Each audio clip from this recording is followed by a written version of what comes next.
कैसे हो भाई सभी साथियों, आप सबका स्वागत है आपके अपने चैनल टीचर्स अड्डा पर। स्वागत आप सबका नहीं है, स्वागत भर्तियों का भी है।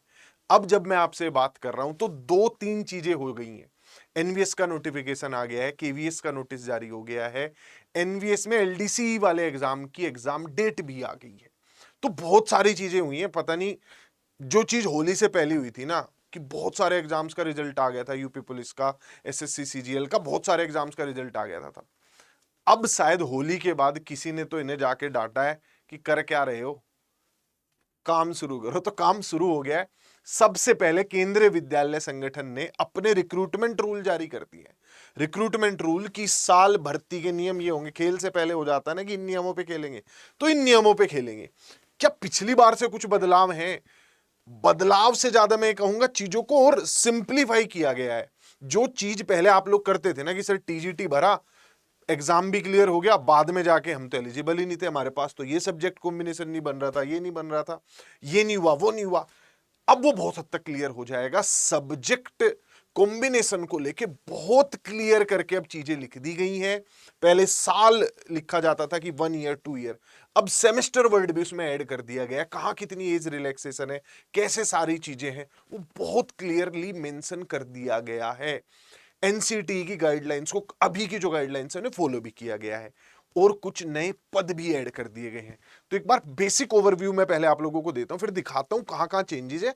ये नोटिफिकेशन आपको खुद डाउनलोड करना। देखो पूरा नोटिफिकेशन ना तो मैं पढ़ पाऊंगा, ना बता पाऊंगा, और ना तुम मजा ले पाओगे। क्यों? जब मैं बता रहा हूँ तुम्हें कंप्यूटर साइंस का, तो टीजीटी मैथ वाला परेशान होगा। टीजीटी मैथ की बताऊंगा तो हो सकता है टीजीटी हिंदी वाला दुखी हो रहा हो कि ये क्यों बता रहे हो। आपको खुद एक बार जाके देखना पड़ेगा। पढ़ना मैं सिखा देता हूं कि करना क्या है। देखो यहां पे सारी पोस्ट लिखी हुई है, आप अपनी पोस्ट देखो कि उसको कितने पेज नंबर पे लिखी हुई है। वहां पे उसके सारे रूल्स लिखे हुए हैं। जैसे ये स्पेशल एजुकेटर पीआरटी मुझे यहां पे दिख रहा है, मुझे स्पेशल एजुकेटर टीजीटी दिख रहा है। ये नए नियम है, नई भर्ती है, बिल्कुल फ्रेश। अब तक स्पेशल एजुकेटर कभी केंद्रीय विद्यालयों में भर्ती किए ही नहीं गए। मैंने अभी एक वीडियो शेयर करके कहा था कि हाई कोर्ट ने फटकार लगाई थी और केवीएस ने जवाब भी दिया था कि हमने रूल्स बना लिए हैं, बस इंटरनल जो लाल फीताशाही होती है, रेड टेपिज्म, वो चल रहा है कि फाइल यहां मेज पे गई, उस मेज पे गई। अब वो फाइल पास हो गई है, फाइल आपके सामने है। ये नियम बन चुके हैं। इनमें स्पेशल एजुकेटर जैसे कि मैंने बताया बिल्कुल नया है, लेकिन बाकी की चीजें क्लीन की गई हैं, झाड़ू मार दी गई इन पे। मैं झाड़ू का आपको एक सैंपल दिखाता हूं। जैसे सबसे ज्यादा तुम लोग परेशान रहते हो टीजीटी में, मैथ साइंस सोशल स्टडीज में 15 से 17 पेज नंबर पे इनकी जानकारी दी हुई है। हम चलते हैं।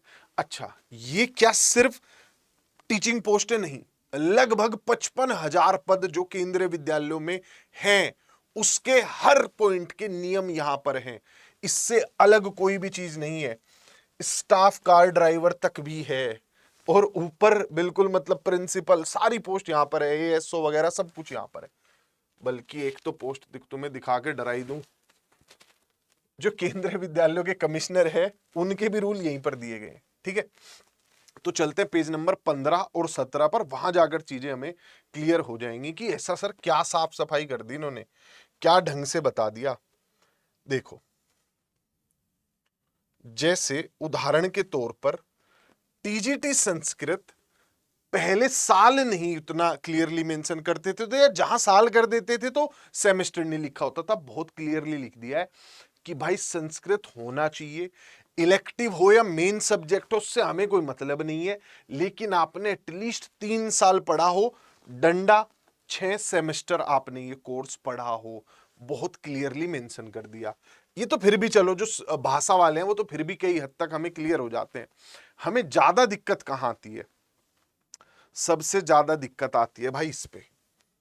जैसे साइंस देखो, साइंस बिल्कुल क्लियर कर दिया और कुछ नई चीजें भी ऐड कर दी। जैसे सिर्फ बायो वर्ड यूज नहीं किया गया, लाइफ साइंसेस वर्ड भी यहां पे यूज कर दिया।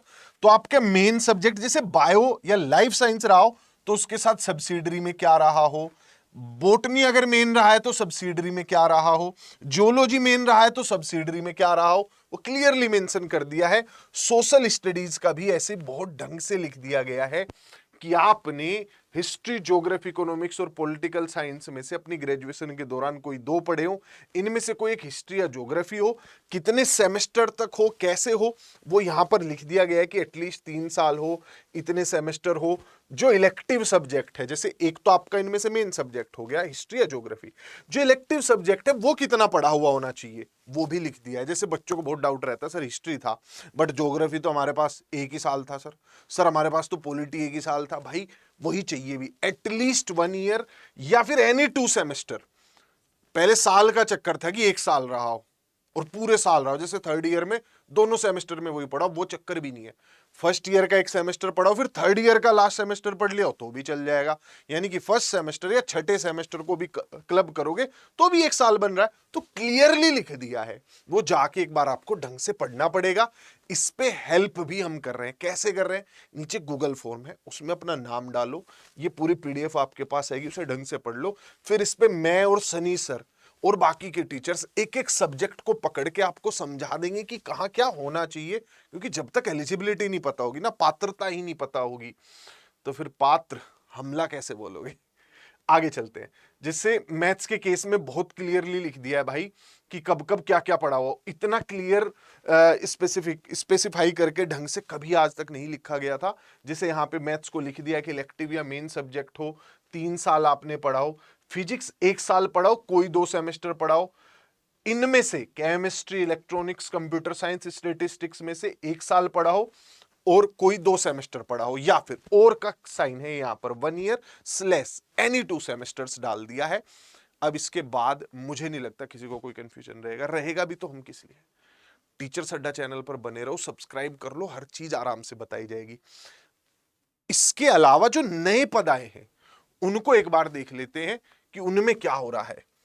तो 2 जगह आए, एक तो वो आ गए हैं आपका टीजीटी में स्पेशल एजुकेटर आ गया है, और एक आपका पीआरटी में स्पेशल एजुकेटर आ गया है। ये देखो, special educator PRT, special educator TGT. मैं यही बता देता हूं, अपने तो सारी चीजें टिप्स पे हैं। पीआरटी में आपने डिप्लोमा किया स्पेशल एजुकेशन में, नॉर्मल डिप्लोमा वाले, नॉर्मल डीएलएड वाले नहीं भर सकते हैं। टीजीटी के लिए आपने बीएड किया, स्पेशल वाली बीएड की हो, तभी आप भर पाओगे। इनमें से किसी एक को मैं आपको दिखा भी देता हूं। दोनों के 450 के आसपास वैकेंसीज है, बिल्कुल फ्रेश। लगभग 1000 पद आएंगे, बिल्कुल मतलब आज तक वो पद है ही नहीं, प्रमोशन से वो भरे नहीं जा सकते, डायरेक्ट रिक्रूटमेंट से 100% वो भरे जा रहे होंगे, प्रमोशन से वो नहीं भरे जा सकते हैं अभी के लिए। आगे चल के भरते भी रहेंगे शायद उसी तरीके से। तो स्पेशल एजुकेटर पीआरटी पे चलते हैं। ये पेज नंबर 28-29 पे दिया हुआ, देखते हैं इसमें क्या दे रखा है भाई ऐसा।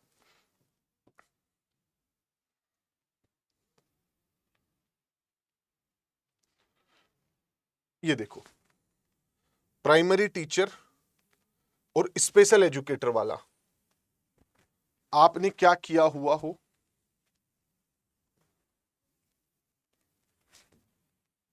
आपने डिप्लोमा कर रखा हो स्पेशल उसमें। जैसे यहां पर देखो सारी चीजें क्लियरली मेंशन की हुई है कि आपने एमआर में किया हुआ है या एचआई में किया हुआ है, सब चीजें बहुत सही तरीके से लिखी हुई है। जैसे किसी ने डिप्लोमा किया हुआ है टीचिंग द डेफ में, मतलब जो बच्चे सुन नहीं पाते उनका आपने डिप्लोमा किया हुआ है, तो सारी चीजें यहां पे क्लियर है। नॉर्मल डीएलएड वाला, नॉर्मल डिप्लोमे वाला बंदा यहां पर नहीं भर पाएगा। पोस्ट की अगर मैं बात करूं, ये देखो लगभग जो है 500 के आसपास पद हैं, और ये जो पद आप देख रहे हो ये पहली बार भरे जा रहे होंगे, डायरेक्ट रिक्रूटमेंट से भरे जा रहे होंगे। ये अभी तक पद कभी केवीएस में एग्जाम नहीं हुआ है।